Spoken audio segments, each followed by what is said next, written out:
Esquissant un itinéraire aux points cardinaux affolés, Régis Campo se démarque des chapelles ou des écoles figées, exhumant la force de la mélodie et de l'art orchestral. Il en résulte une composition qui met l'accent sur l'invention thématique et la multiplicité des plans rythmiques. Né en 1968 à Marseille, ville dont il a gardé un accent léger, Régis Campo arbore un catalogue aux nomenclatures diversifiées, oscillant avec dextérité de la formation symphonique à l'instrument esseulé. Son dernier opus discographique, Autoportrait, explore l'art du télescopage.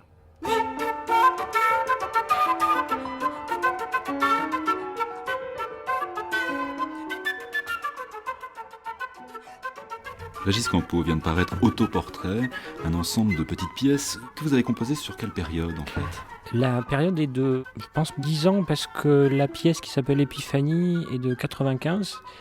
La toute dernière est de 2005, donc ça doit faire 10 ans à peu près. Oui. Alors sur ces 10 ans, est-ce qu'il n'y a pas un problème quand on est compositeur de compiler comme ça un ensemble de pièces, alors que j'imagine que vous avez une évolution esthétique, une évolution d'écriture? Est-ce que finalement vous n'avez pas eu du mal à mélanger des œuvres comme ça avec des esthétiques très très différentes? Je trouve que c'est bien de regrouper des pièces assez éloignées dans le temps pour voir quand même s'il y a une physionomie entre les différentes pièces. Et bizarrement, il y a des pièces qui s'enchaînent, qui sont pourtant éloignées de 2-3 ans. Et on a l'impression qu'elles ont été composées juste la semaine d'après.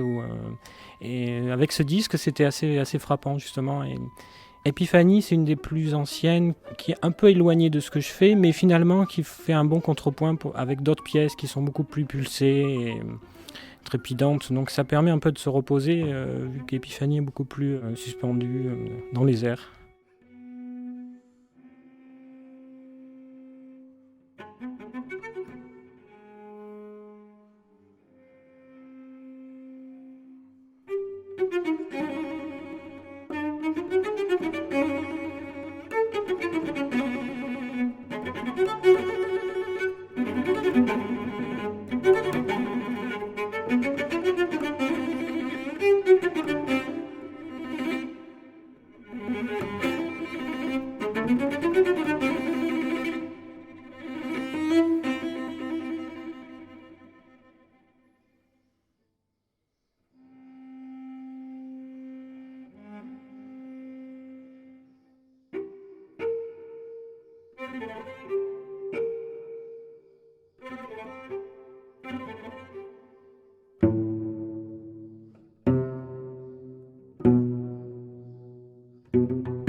Waouh pour flûte et piano de Régis Campo, l'invité de cette émission.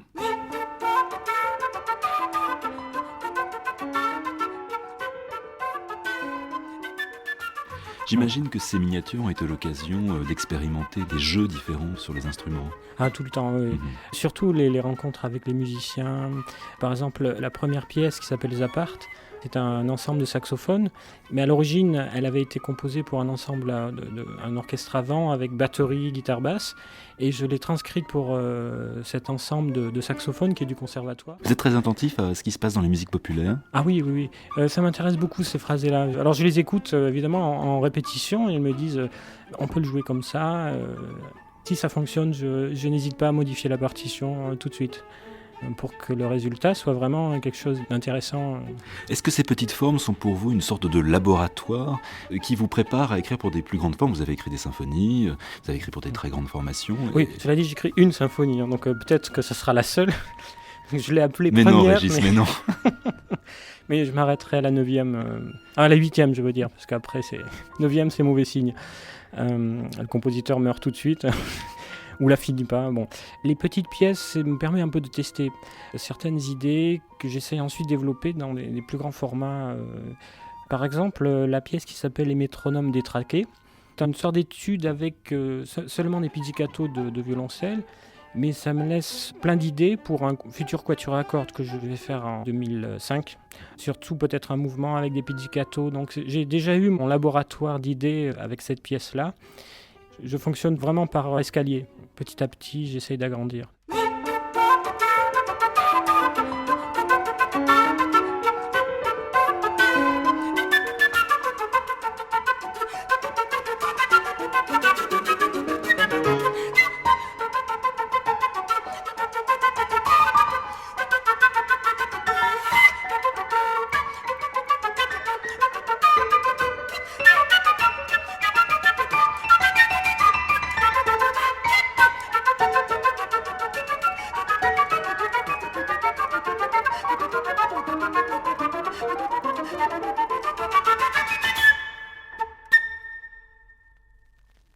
Waouh pour flûte et piano de Régis Campo, l'invité de cette émission. Alors ces petites formes nous font parfois penser, non pas dans l'esthétique, mais dans l'esprit plus général, au Sequenza de Berio. Oui, c'est vrai. Oui. Berio m'a beaucoup influencé, surtout au début, mais je dirais que je suis plus proche de l'esprit d'un Erik Satie, surtout dans l'humour dans la petite forme, qui est tout de même assez éloigné de Berio. Dans les titres aussi, parce qu'on oui, voit en plus Zapart, dans les titres. Oui. Waouh, le pic vert. Oui, alors le pic vert, c'est une réponse à Olivier Messiaen qui n'a pas. Je ne crois pas qu'il ait mis en musique justement le chant du pic vert, qui ne chante pas d'ailleurs. Et je trouve que c'était injuste. Et j'ai vu que j'étais à chaque fois programmé, d'ailleurs, dans des concerts où on jouait le Merle Noir, qui est pour flûte et piano de Messiaen. Donc c'est ma petite contribution. Par contre, ce pic vert-là est beaucoup plus bruité, puisqu'on entend le tapotement du bec. Donc c'est plus près de l'univers du dessin animé que de Woody Woodpecker. Oui, voilà, que de Messiaen, évidemment.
Le Pivert pour piccolo et piano de Régis Campo, l'invité de ce tapage nocturne. Régis Campo, vous dirigez également les orchestrades de Brive-la-Gaillarde. Alors ça, c'était un projet assez étonnant. Oui, parce que chaque année, pendant l'été, dans cette ville, il y a un grand rassemblement de au moins 600 à 700 jeunes musiciens de toutes nationalités qui se rejoignent comme ça et pour jouer beaucoup de pièces, avec un concert à la fin de la semaine finale où il y a une création. Depuis 15 ans, beaucoup de compositeurs sont passés, aussi différents que Taïra ou Michel Colombier. Et en 2002, j'ai composé cette pièce que j'ai dirigée d'ailleurs. Vous aimez diriger ? Ah oui, là c'était un grand plaisir. Évidemment, 700 musiciens, on n'entend pas tout. Surtout que on répétait dans des énormes gymnases et avec un micro d'ailleurs, donc j'entendais les percussions qui étaient très loin, qui jouaient très très fortissimo, je les entendais à peine. Donc c'était assez amusant comme expérience. Évidemment, à chaque pupitre important, il y avait un professeur qui faisait travailler les élèves, mais c'est une belle expérience.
Extrait des Astres pour orchestre de Régis Campo, l'invité de cette émission. Parlez-nous un peu de Zappart, cette pièce pour 12 saxophones et glockenspiel. Zappa, c'est quelqu'un vraiment de particulier parce que j'ai appris qu'il était au tout début, à l'âge de 13-14 ans, c'était un fan de Stravinsky, surtout de Varèse. Et il avait rencontré Varèse, il avait cette culture aussi, donc je trouve ça incroyable de faire ce lien et puis de faire du rock. Et j'ai découvert ces pièces hors musique rock qu'avait enregistré justement Ken Nagano avec le London Symphony Orchestra et aussi le disque qu'avait enregistré l'ensemble intercontemporain. Je trouvais assez fou de faire ça aussi et génial. Et c'était un hommage que j'ai voulu lui rendre en faisant une sorte une musique en mouvement perpétuel, un peu trépidante et sans fin, un peu obsessionnelle. Voilà, et très basée sur les vents, sur des rythmiques très saccadées. On va découvrir cette œuvre.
Zap Art pour 12 saxophones et glockenspiel de Régis Campo, l'invité de ce tapage nocturne.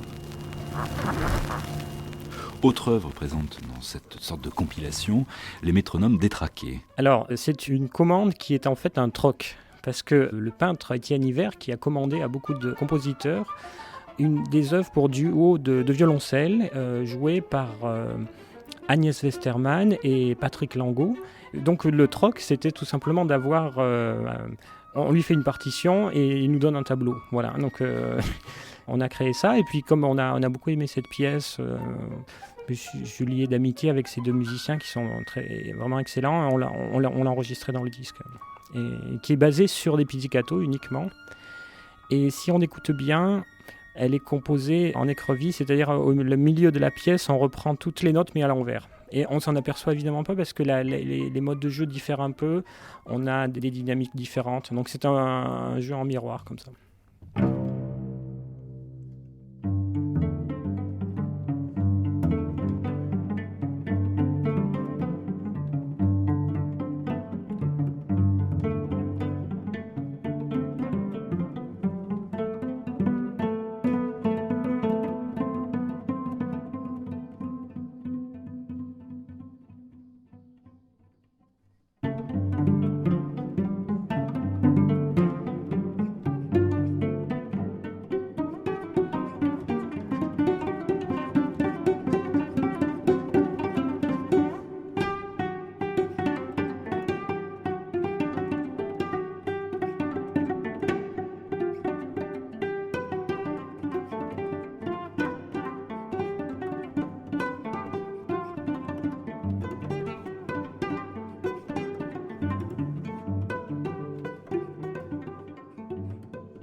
Les métronomes détraqués de Régis Campo pour 2 violoncelles, l'invité de ce tapage nocturne.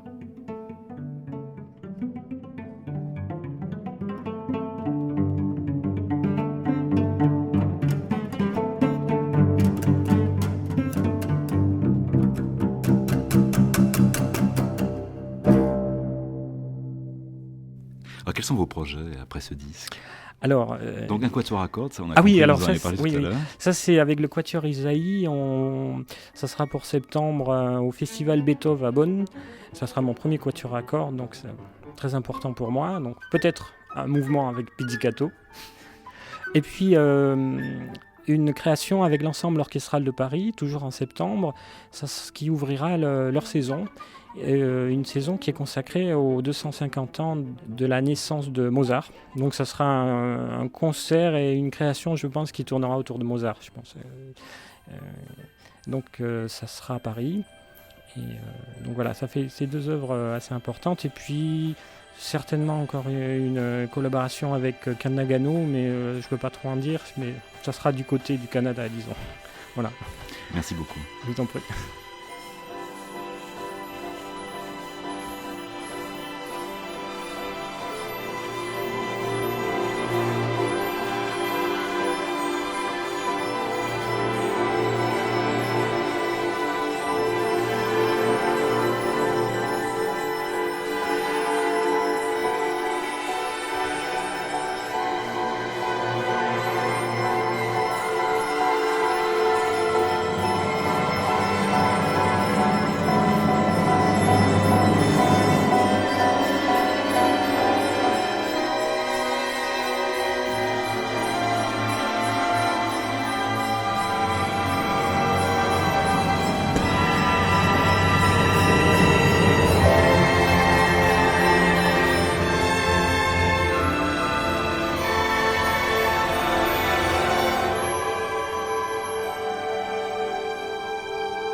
Extrait des Astres pour orchestre de Régis Campo, qui était l'invité de ce tapage nocturne.